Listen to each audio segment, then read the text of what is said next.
Anak saya bagusnya jadi apa, Bang? Saya jawab, jadi yang dia bisa. Kalau dia jadi gubernur nggak bisa, dibully orang lain rakyat menderita. Tapi kalau jadi tukang ojek bisa, penumpang selamat.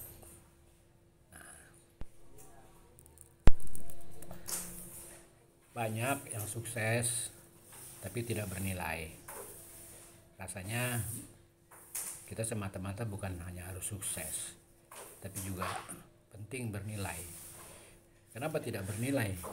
Karena tidak bermanfaat.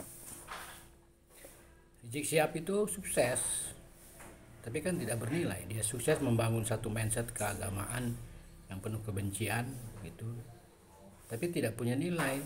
Karena hal-hal yang bersifat keburukan itu kan kepalsuan, tidak ada sebetulnya, semu palsu gitu. Lagian orang sukses itu juga tidak selalu bermanfaat. Kalau saya punya duit banyak, bekerja sukses jadi orang kaya, tapi kalau cuma dipakai sendirian kan tidak bermanfaat namanya.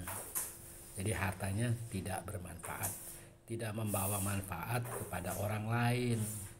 Makanya zaman dulu orang itu daripada nyimpan emas itu pertumbuhan ekonomi, mereka lebih baik menyimpan tanah, karena tanah itu bisa bermanfaat, bisa dikelola oleh orang lain gitu. Punya emas itu bagus tapi tidak bernilai. Beda dengan memiliki satu lahan, lalu lahan itu bisa digarap oleh orang lain, dia punya manfaat. Kalau emas kan cuma ngumpet aja itu di lemari. Sukses itu juga kadang-kala didapat karena persaingan. Jadi itu karena sifat-sifat kompetitif gitu. Nah, yang namanya kompetitif itu persaingan itu pasti mengandung bahaya. Karena dia mengandung bahaya, makanya sukses itu bukan tujuan. Jadi sukses itu sebetulnya cara saja, cara hidup. Harus sukses, jalannya bahagia, tujuannya malah lain lagi, beda lagi. Nah, kita ini kan dari dulu udah sukses banget secara sosial. Zaman malam nongkrong, ngobrol-ngobrol sama teman, sukses secara sosial. Tapi apakah itu bernilai? Gitu, bergaul gitu, kongko-kongko, sukses dah, kumpul-kumpul gitu. Apapun label yang dipakai itu namanya sukses. Ya udah, sukses sosial.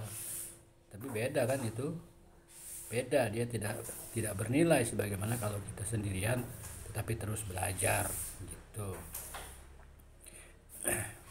Ya begitu banyak orang mau sukses tapi tidak bernilai. Masalah mendapatkan itu kan bukan masalah sedikit atau banyak, tetapi apakah sesuatu itu bernilai gitu. Nilai ini sebetulnya sudah diajarkan, dicontohkan oleh ayah kita Adam. Jadi ayah kita Adam itu dia bangkit dari aspirasinya dan dia mencapai satu kesadaran nilai.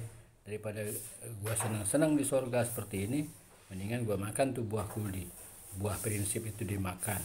Dan dia turun ke muka bumi dan dia berjuang di sana. Akhirnya dia menjelma jadi khalifah. Nah itulah yang disebut sebagai prinsip nilai. Nah gitu ya, sukses dah nih, sukses nih, bisa ngopi nih tuh.